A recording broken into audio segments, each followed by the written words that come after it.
Hey, the political ফ্যামিলিতে তোমাদের সবাইকে স্বাগত জানাচ্ছি।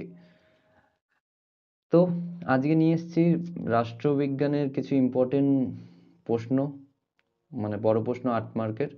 ঠিক আছে, আমরা সবাই জানি যে 8টা মতো কোশ্চেন আছে, যার মধ্যে 5টা লিখতে হয়। তো চলো শুরু করব। আর হ্যাঁ, শুরু করার আগে বলি যে আমি সাধারণত সাজেশন বা কমনের সাপোর্টার না, ঠিক আছে। তবু কিছু প্রশ্ন তোমাদের জন্য নিয়ে এসেছি, যেগুলো আমার মনে হয়েছে যে 2024 সালের উচ্চ মাধ্যমিক পরীক্ষার্থীদের জন্য ইম্পর্টেন্ট, সেগুলোই। ঠিক আছে। আর হ্যাঁ, তোমরা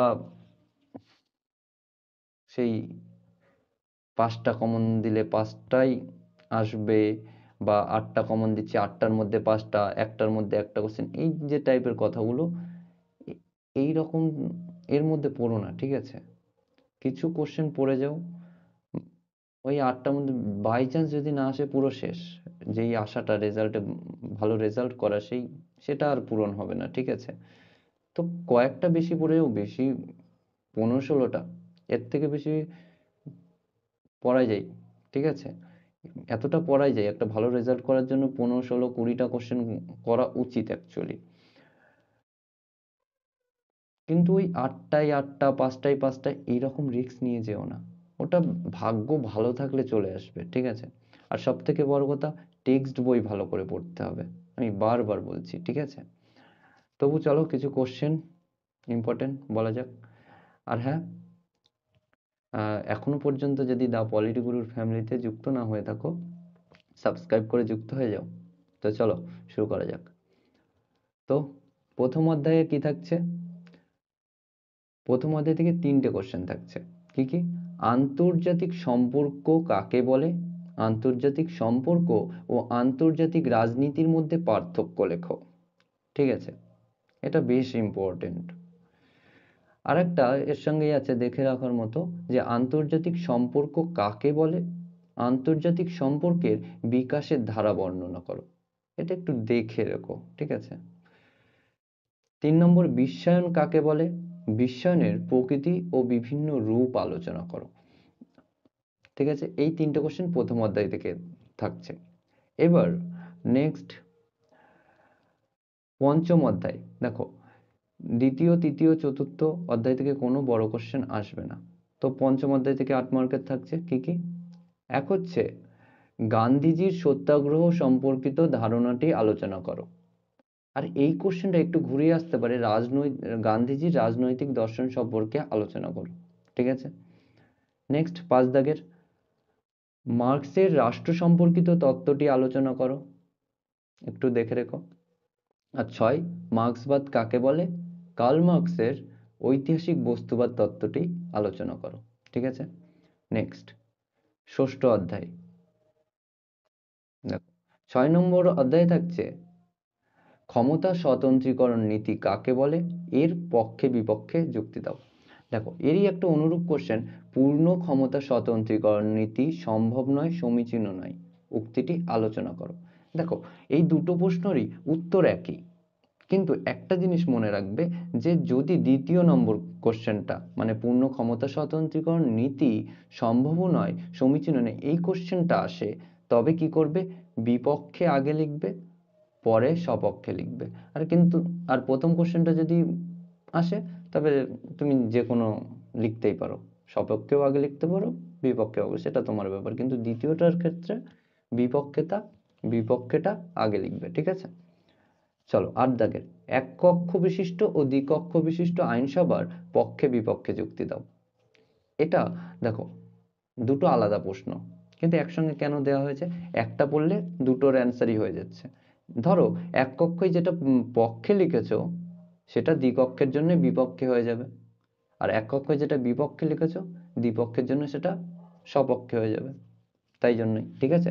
চলো নেক্সট দাগের কোশ্চেন হচ্ছে 9 নম্বর, আধুনিক রাষ্ট্রের শাসন বিভাগের কার্যাবলী আলোচনা করো। এটা দেখে রেখো, ঠিক আছে। আর 8 দাগের কোশ্চেনটাও বেশ ইম্পর্টেন্ট, এটা একটু ভালো করে দেখো। নেক্সট, সপ্তম অধ্যায়। সপ্তম অধ্যায়ে কি থাকছে? দুটো কোশ্চেন, ভারতের প্রধানমন্ত্রীর ক্ষমতা ও পদমর্যাদা আলোচনা করো। এটা বেশ ইম্পর্টেন্ট, ঠিক আছে। আর 11 দাগের থাকছে অঙ্গরাজ্যের রাজ্যপালের ক্ষমতা ও পদমর্যাদা আলোচনা করো।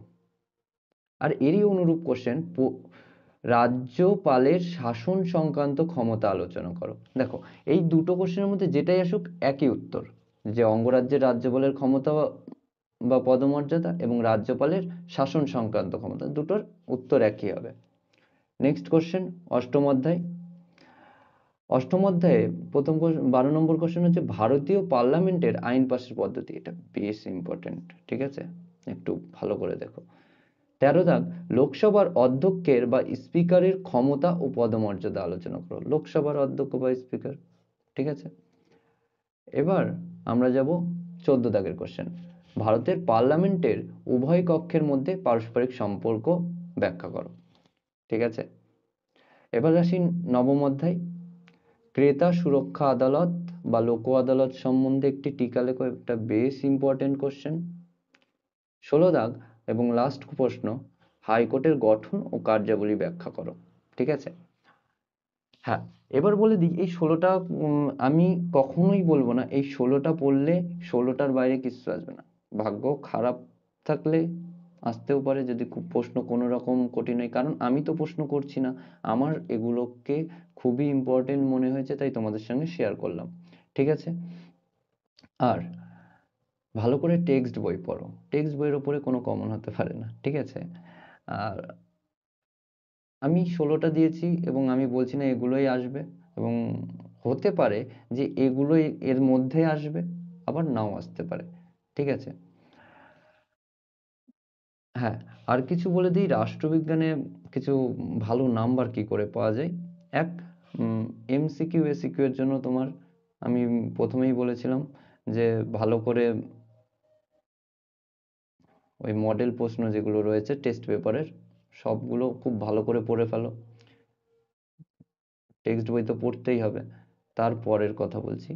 নেক্সট, রাষ্ট্রবিজ্ঞানের পরীক্ষার খাতায় লেখার সময় একটু প্যারাগ্রাফে না লিখে পয়েন্ট করে লেখার চেষ্টা করো, যদিও এটাই এখনকার ট্রেন্ড, এটাই চলছে, ঠিক আছে।